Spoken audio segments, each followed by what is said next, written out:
نو که تاسو زما خبرې اورئ او په تاسو بده لګیږي چې زه درته وایم وشرمېږه یا دا چې درته وایم که غیرت لري ژوند بدل که نو ته اوس هم حقیقت نه منې، ته اوس هم خیالي ژوند کوي او کله چې زما پوسټ ګوري په اصل کې ستا ماغزه ستا خلاف عمل کوي، ستا ماغزه تا نه بدلون غواړي، اما ته اوس هم دومره بې غیرته یې چې د خپلو مغزو نه منې او ما ته په کنځلو کولو منفي کومنټونو کې غواړې ځان ته قناعت ورکړي.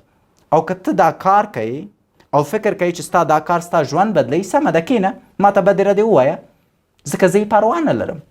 خو که فکر کوي دا د بدلون حل لاره نه ده نو ثابته یې که چې په رښتینې شکل شرم لري، ثابته که چې اصلي غیرت لري او هغه کارونه وکړه چې درته وایم یې.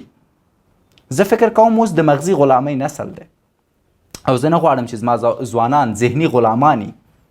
زه کله ګیم دا خبرې کوم، زه چې هر چیرې ځم او ځوانان مې ویني د هغوی رنګ بدلیږي، څیره کې خندا ده، په ځان یې باور ډیریږي، حس کوي چې یو څوک دی، پوهیږي چې ارزښت لري او دا هغه کار دی چې په عمل سره ترسره کیږي.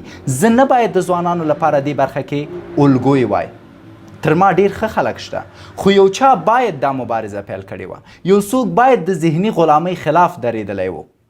نو تاسو باید ودرېږئ تر څو بدلون وکئ او زه شاید هغه فرد اوسم چې تاسو دردوم د څه شي دپاره تر څو راپورته شئ او خپل ځان بدل کئ.